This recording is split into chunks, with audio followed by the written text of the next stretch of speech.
Good morning, everybody. Hope you're all doing fantastically well. My name's Conor McGilligan. This is One Leeds. And of course, this month, we are bringing to you twice a day, the Rumour Mill. Before we get started, everybody, please make sure you are liking the video. I've got a bit of a frog in my throat this morning, so apologies if I'm ing every 2 minutes. But we're back with another transfer edition. Please, if you haven't checked the video out from last night, make sure you do so. We've got varying rumours, and not only do we like to bring rumours on the Rumour Mill, we like to discuss rumours, we like to discuss players. This isn't just us watering on about, players leaving and players coming in. It is also discussion, which is the foundation, the bedrock of this channel. So please make sure you check that out, discussing numerous things last night, discussing numerous things yesterday morning as well. And this morning we'll be discussing a few things for around about 30 minutes. And this evening we will be back with some sort of live stream. The debrief we're hoping can come back, but unfortunately we have two major absentees, two major injuries for this evening's show. So we might have to put that on ice for a little bit. But let me just get into a few of your comments. Morning, Connor, or evening if you're me. Hi, mate. Finally, the deadwood is getting shifted. Yeah, we'll get onto that in a little bit. Twice daily is impressive. Yes, John, it is killing me. But, I'm enjoying it. I enjoy talking about transfers. I just hope you guys are too. And as I say, I only know that you're enjoying the live streams if you like. And that's not a coup for me to say, oh, please like my video. That's how I get an indication. I think yesterday morning we got like 1.5k likes, which makes me sort of like gather that you guys are enjoying it. But if he starts lowering, then I presume that you guys aren't enjoying it. Good day all, Leeds. Joe Matthews says morning. Hi Ronnie, hope you're all good. Ronnie Kipper in. Late one then, Connor. Midnight chat. Oh, sorry, but yeah, mate, sorry, it's not all. Sometimes the timings don't work out here, mate. But yeah, sometimes, as I say, it'll always be a morning stream. It'll always be a morning stream, and always try get an evening stream out. But I'll try always aim for sort of 10, half 10. But sometimes there can be technical issues, which we had this morning, which was fabulous. But yeah, day off today, so sat waiting for this. Hey, Chris, thank you so much. Kevin enjoys the live stream. John B says thank you for all your hard work, and also John. And what I will say is, there's a Patreon episode right now on the as I say on the Patreon channel. It's a podcast, an hour-long podcast, and it's really worth it. Shout out to Carol, who joined last night. A lovely message as well. She's now part of the community, and always, if you want to just be part of a almost WhatsApp chat, which I'm heavily involved in now and will be looking to be more heavily involved in, with transfer chat, F1 chat, I think's in there now, just general chat. It's a really nice community. There is the Discord link in the section below, everybody, so make sure you check that one out. Morning, Connor. Time to move forward. Some players are past their best. Mikey MK says, the lives are loads better, Connor. We get to interact with you rather than just watching the video. Really appreciate that, buddy. Thank you. Thanks for the feedback. So, as I clear my throat, let's get into the major talking point today. Luke Ayling. Now, if you guys haven't heard, if you've been living under a rock for the past 3 hours, Middlesbrough and Gibson and Carrick have spoken to Leeds United about the veteran right back. Now, this stirs emotion. Of course it stirs emotion, because Luke is a hallmark of everything that's been going on. He's a hallmark of everything that's happened with Leeds, which has been good, some bad, but the one of the best times in my life, the best time in my life being a Leeds United fan of memory, when I wasn't sort of like 4 or 5 years old. Luke was a major part of captaining the team as well for major parts of it. And I'm talking now through historical context, and that's because that is where Luke Ayling was at his best. Luke Ayling was at his best 4 years ago, 3-4 years ago. And it is now time, as happens in major footballing careers, as happens with minor footballing careers, it's time to move on. And this is a fantastic move for him. You heard me say Carrick, you heard me say Gibson. You're probably thinking, Connor, what are you talking about? Well, the link is Middlesbrough. Luke Ayling has 6 months left of his deal, and they're looking to take him off Leeds United's hands this January, according to Sky Sports Lyle, according to multiple Sky Sports networks this morning. And I think that would be a fantastic move for Luke Ayling. I've seen him in Wetherby numerous times. I think he lives around there. He wouldn't have to move. It's probably less than an hour's commute. It's absolutely perfect. I would suggest that maybe Luke Ayling's agent has been on the phone, probably had a little bit of a word with Johnny Howson, who's then had a chat with Carrick and asked him for a little bit of a move there. Or maybe Boro have just come in and thought, no, 100%, the agent hasn't come to us. We are just going to take him off your hands. We really like Luke Ayling, which is definitely a possibility as well. Obviously, Boro getting hammered at the weekend by Coventry. They're probably wanting a little bit of experience in the ranks. They're seeing Luke Ayling isn't playing for Leeds United. One is two. So I think it'd be a really good move for Luke. I think it'd be a really, really good move for Middlesbrough to get a captain-like figure there. And I also think it's going to be a massive loss for Leeds. And I need Luke Ayling to leave this football club. I think this is a perfect opportunity for him. But I think it brings me back to when Alioski left. It brings me back to Berardi and Pablo Hernandez.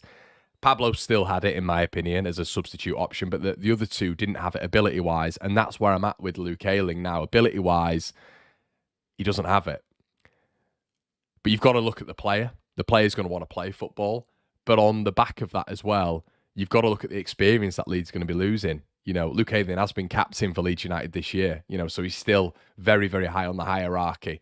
He's still involved in a lot of LUTV content, you know, media obligations, of which he is the personality in the forefront of. He did a Christmas thing with Dan James, which was actually really good production by the club for once.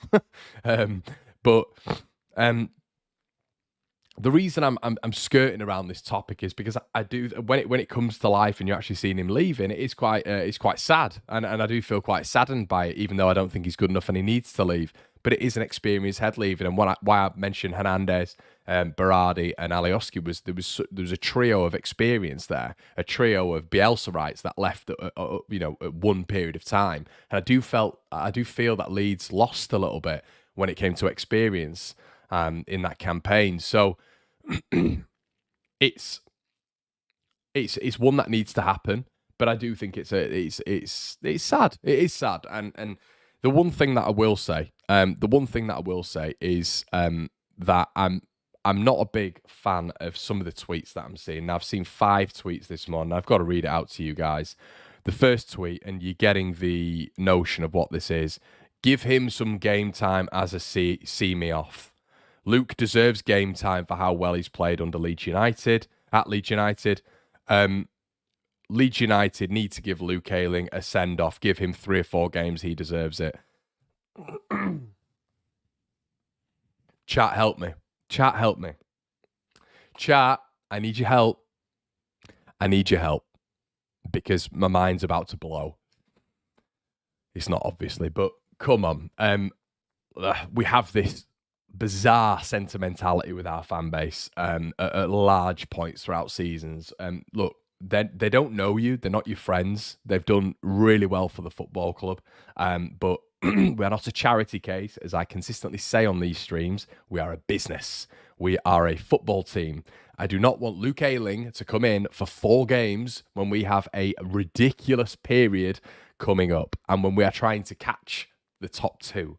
Can we please get this sentimentality and mindset, a notion, loser notion, out of our football club, please? That is just a pathetic mindset. We need steel when it comes to mindset. We need fullbacks to come in, and if they're not good enough, these players need to be let go of. And we're going to get into another couple of names that have been linked as well. But this notion to get, look, I've spoken at the start of how much Luke Ayling's meant to me as being a Leeds fan and through this Bielsa period. But after Bielsa, he's gone like that. And that can be attributed to many, many players at this level when it comes to Leeds United. On multiple levels, obviously, if you're including the Premier League, which you will do. We're not Sentiment FC. We're not giving him minutes. This is just not where we need to be. We need to be moving on. Football's a business. Would Ipswich do it? No. Would Leicester do it? No. Would Southampton do it? No. So let's move on. Let's get into a few of your comments. Get him on pens. We can appreciate this time at the club, but it is time to move on. LUFC Lofts isn't happy with that. No send-off, Leeds fans in the building. We're not Vibes FC. Completely agree, mate. Had you heard this rumour that almost the new players over the last 3 years have not actually like him and sold also? Don't know what you mean there, mate. But yeah, we are not Charity FC. Manjeet's in the building. Hi, Manjeet. Do Boro want a left-back also? We'll get into that, mate. We have a little bit of left-back news today. Joe Wood says, just give him a better send-off than... Yeah, and Joe, You're bang on. You're absolutely bang on. That was a disgrace, what Matthias Klick got. No one in the stadium knew it was happening, and Klick just left after crying his eyes out. So Joe Wood is bang on the money. We don't need to give him 15 games to say thank you. We just need to say we need to give him a proper send-off. I would be livid as a Leeds United fan if they did not give this guy a good send-off. I'd be livid because Luke Ayling, I'm very cutthroat when it comes to players in terms of my analysis and my opinion on it. I know football's subjective, but my opinion can be quite hard on it, as you guys know. He needs to leave, right? He needs to leave. But at the same time, you have to roll out, almost a bit of a minor celebration for him at the end of the game and say, look, thank you so much for everything you've done for this football club. You brought him for 750 grand from Yeovil, or was it Bristol City? I can't remember, that long ago. And you've just been a great servant. So anyway, crazy. But yeah, I completely agree with you. Let's get on to the next rumour, which follows a really similar blueprint. And this is when we're talking about experience. This is when we're talking about what can Leeds lose really, realistically in this window. So I think Ayling will go now. I honestly didn't expect any club to come in for him. The fact that Boro have come in for him is a massive move. So I think Ayling's going to be gone. Liam Cooper is going to be out of contract. One of 7 Leeds United players out of contract at the end of the season. And it looks like Stoke City are in contact with Leeds United at this moment in time. And Phil Hay has obviously reported earlier on this window that he will be stunned if any of them were offered a new contract. So they've got to think about their future. That's Stuart Dallas, Luke Ayling and Liam Cooper. So this is massive though. Like I keep saying this, but if Cooper's to find a move to obviously 32 years of age, Stoke City, the interesting part of this is Farke rates him above Cresswell. We've said this before. We spoke about this yesterday. So Farke doesn't want to lose anyone, but it annoys me that Farke's like that. Well, you don't want to lose anyone, Daniel. You're third in the division. You're going to lose players. There are players that are out of form. There are players who are not playing. There are players who are going to be looking elsewhere. You keep saying, I don't want to lose everyone. You're going to lose players, Daniel. Unfortunately, it is just what it is. So you need to be ready to replenish that. You need to be ready to bring in better players than what you've had. And if you need to bring in experience as well as quality. None of this, no, I want to keep everyone. Well, you're not going to keep everyone. It's the real world. Liam Cooper, people are genuinely looking at their future. Cresswell, he doesn't like. There's a lot of talk at the minute on the airwaves that Leeds United are going to be... Cresswell wants to move. Leeds don't want to let him move, but Cresswell is vying for that.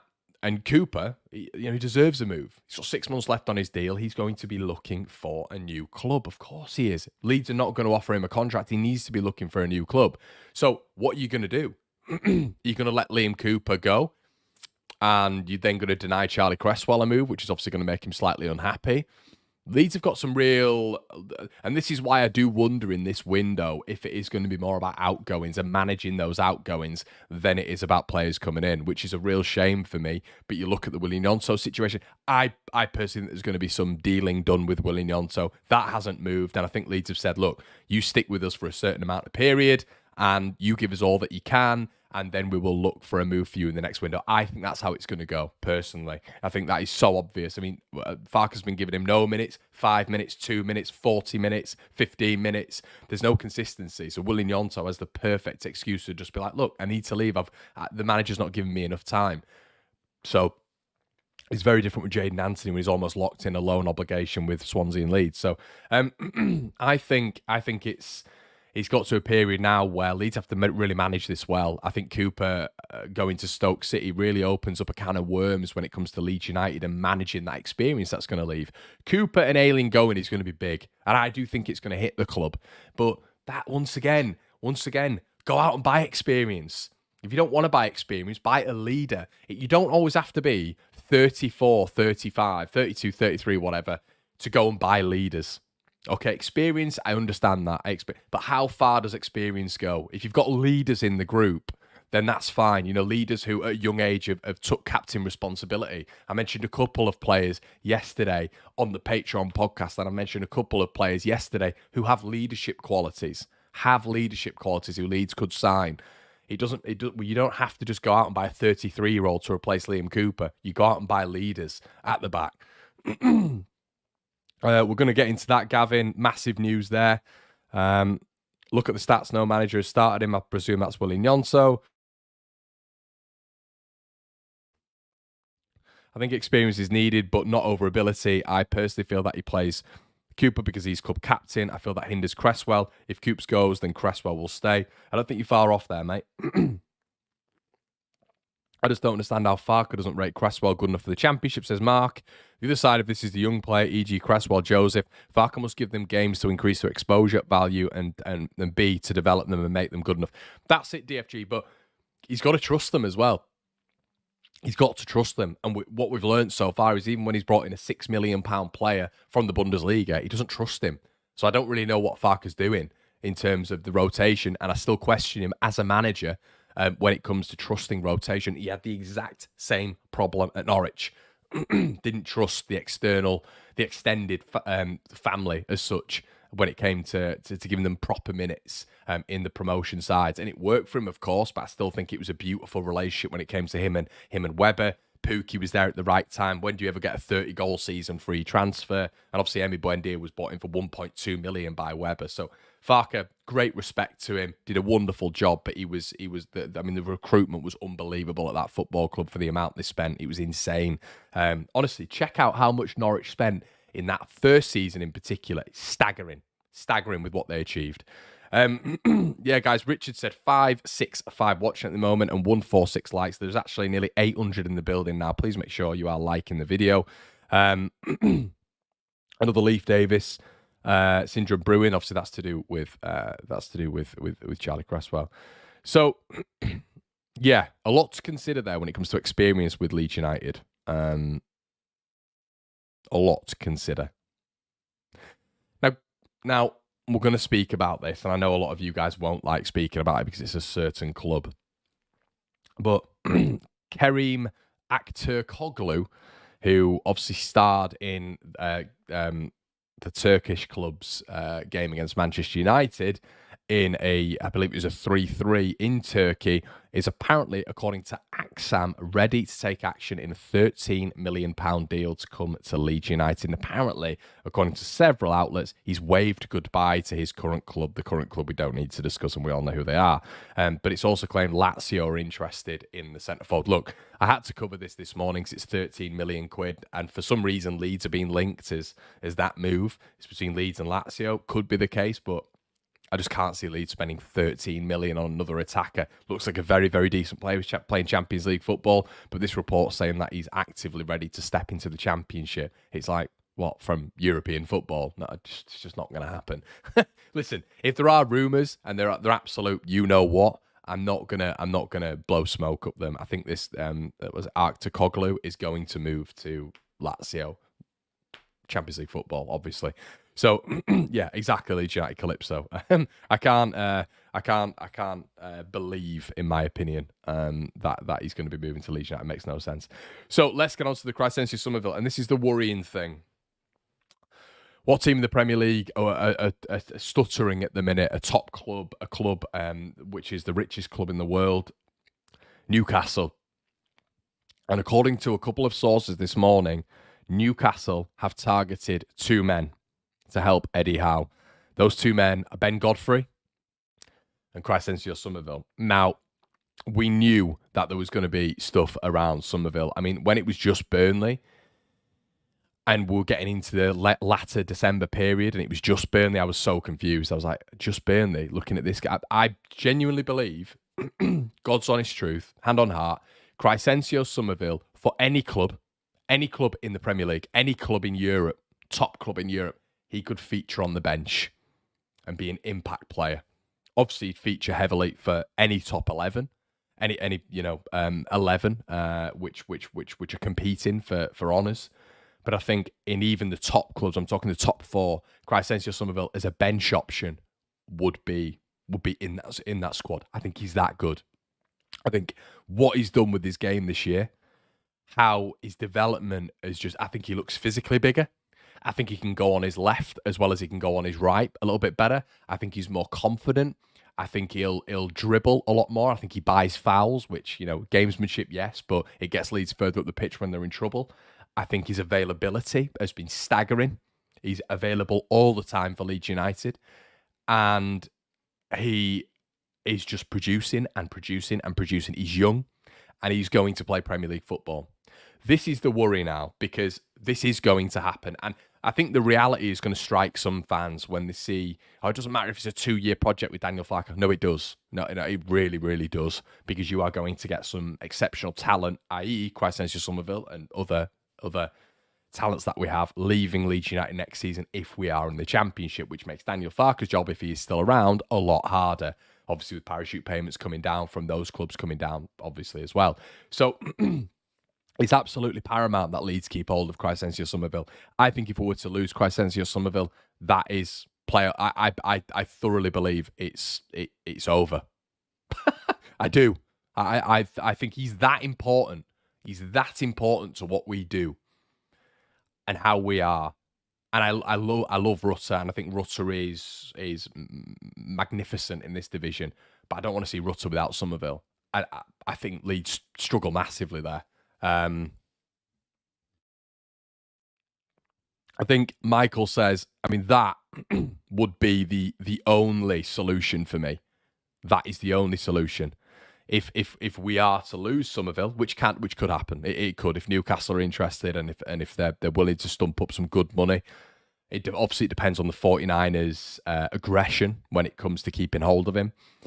But if they are to lose him, it would be a massive blow to Leeds United, and unless they replace him with probably Premier League talent, or the top Championship scorer at the minute in someone like Jack Clark, I think we're gonna really, really suffer. It's taking the best player out of any team. You're gonna struggle. So it's a worry that it's not a sort of Palace or a Burnley or a Luton when it comes to Cree. It's more of a worry for me when you're getting a team like Newcastle coming in, or if you've got a team like Liverpool or City or whatever, because they've got the money. And the beauty of this is the FFP when it comes to Newcastle.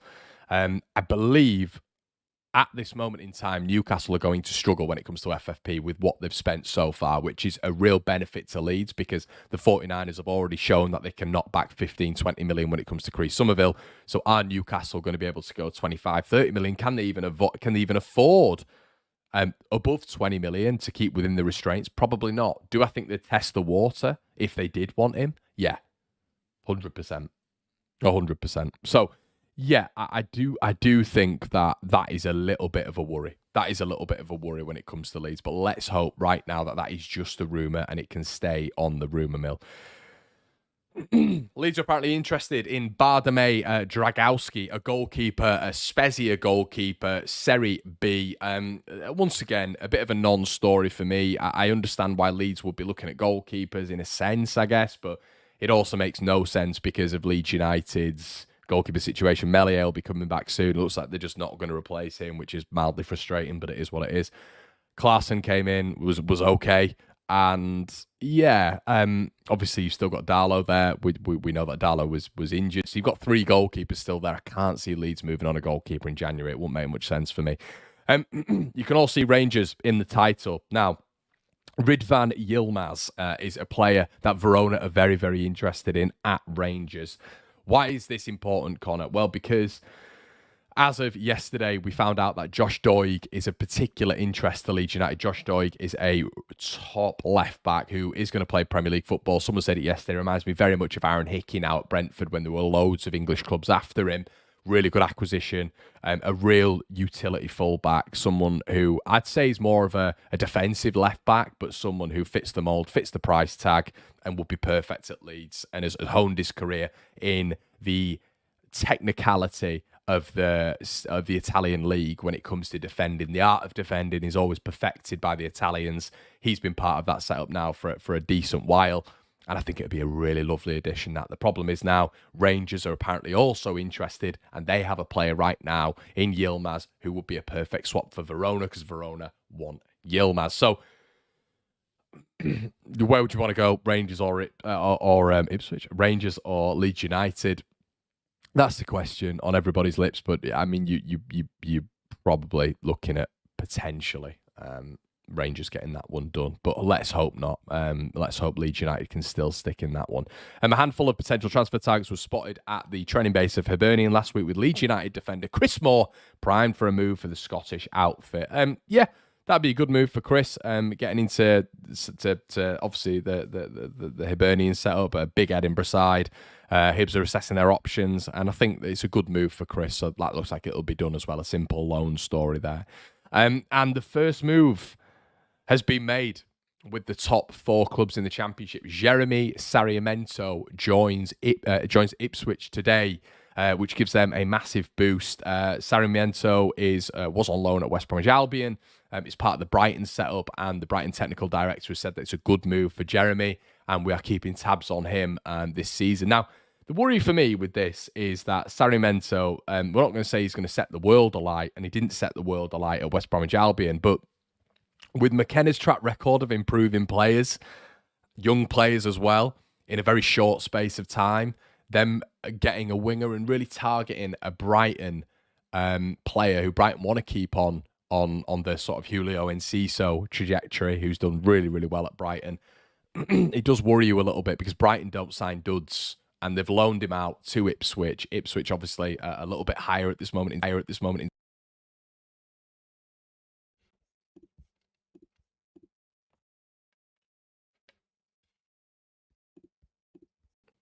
When it comes to league standings. So it's going to be interesting to see if how he affects it here. How he affects it, and yeah, I don't know. It feels like a good signing by Ipswich. I'm not just saying that because it's Ipswich. I'm just saying I think it feels like a bit of a good sign in that one. It's a niche one. It's a Brighton product. It's someone who Brighton do not want to lose, and they've loaned him out again for a better standard of football and better standard of coaching, evidently, when it comes to McKenna. So yeah, that's what we can hope right now, in my opinion, is McKenna gets tabbed as well. Apparently Crystal Palace are looking at him at this moment in time.